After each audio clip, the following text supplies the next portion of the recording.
आजादी के 74 वर्ष बाद आज भी सरकारी विभाग का कर्मचारी जर्जर मकानों में रहने को मजबूर है। पिछले कुछ वर्षों में सरकारी इमारतों के गिरने और टूटने के कारण कई गंभीर हादसे होने के बाद भी सरकार चुप हो जाती है। शायद फिर किसी बड़े हादसे का इंतजार में सरकारें रहती हैं। कोसीकला के वाटर वर्क्स में आज भी लोग जर्जर इमारत में रहने को मजबूर हैं। यहाँ 5 सरकारी इमारतें बनी हुई हैं, जिसमें 4 परिवार आज भी रहते हैं, जो हमेशा डर के साए में जी रहे हैं। स्थानीय लोगों ने बताया कि पिछले 12 वर्षों से नगर पालिका उच्च अधिकारियों को अपने घर की जर्जर इमारत की स्थिति को अवगत करा चुकी है, लेकिन उसके बावजूद भी आज तक कोई भी कर्मचारी इन्हें देखने तक नहीं आया। कई बार तेज आंधी, तूफान और बारिश में उनके घर की छत पर दीवार ही झड़कर और टूटकर गिर चुकी है। जर्जर इमारतों में रह रहे हर्षवर्धन शर्मा ने बताया कि बीते कई वर्षों से लगातार बारिश में उनके मकान का कोई न कोई हिस्सा गिर जाएगा और गिरता रहता है। गत 3 वर्ष पूर्व भी आई तेज बारिश में मकान के बराबर में खड़ा एक पेड़ गिर पड़ा, जिससे उनके शौचालय आदि टूट गए।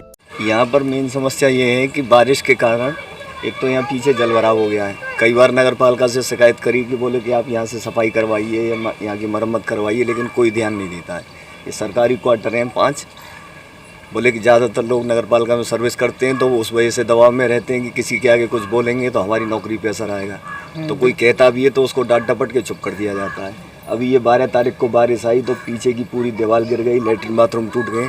आज घर में कोई शौचालय जाने के लिए भी मजबूर है, इधर उधर घूम के जब जाके करते हैं कि उसके नीचे बैठ के करेंगे, कभी भी गिर सकती है, कोई भी दुर्घटना हो सकती है। कितने क्वार्टर हैं आपके क्षेत्र में? यहाँ पे टोटल 5 क्वार्टर है। 5 में से 4 परिवार रह रहे हैं।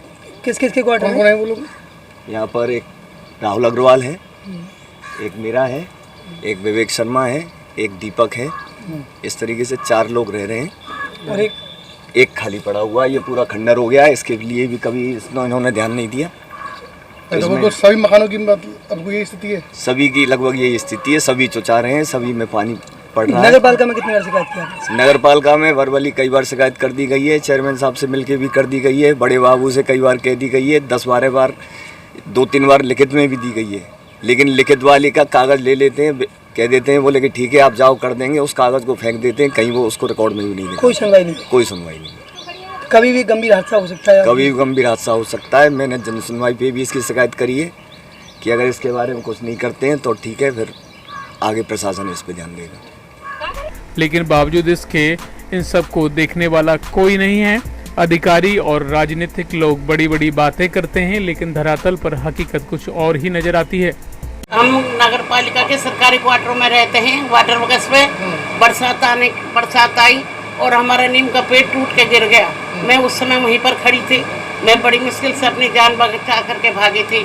उससे मेरा बहुत ही काफ़ी नुकसान हो गया। मेरी पानी की टंकी टूट गई, नल टूट गए, लेटरिन बाथरूम सब तिड़क गए हैं, मेरी बाउंड्री गिर गई है और जगह जगह से पानी चुचा रहा। हमने नगर पालिका में कई बार शिकायत करी है, कोई हमारी सुनवाई नहीं हुई है। इसलिए हाथ जोड़कर निवेदन है कि हमारी समस्या दूर की जाए। ये मकान बनवाने के लिए कितनी बार कह चुकी हैं आप नगर पालिका में? हमने पहले कई बार, कोई बनवाना, हमें खुद बनवाया इसमें। नगर पालिका को ध्यान नहीं दिया कैसा? कितने लोग रहते हैं आपके इस मकान में? 2 हैं बस, माँ बेटा। अब माँ बेटी। कितने क्वार्टर हैं यहाँ पर टोटल? 5। उनकी हालत कैसी है? उनकी भैया कोई बता सके, हमको क्या पता। हम वाटर वर्क्स में रहते हैं। हमारे आदमी की सरकारी नौकरी है और वो सरकारी नौकरी की मकान है जो काटे पूरा गिरासू बैठा है। बरसात में बहुत परेशानी हो जाती है। छोटे छोटे बालक हैं, पूरा गिरासू है और चुसासी है, छत दीवार फूटी हुई है। ये परेशानी आ रही है। क्या आपके हस्बैंड ने इसकी शिकायत नहीं की नगर पालिका में? 12 साल से प्रयास तो कर रहे हैं, अभी कोई फैसला नहीं आया वहाँ से।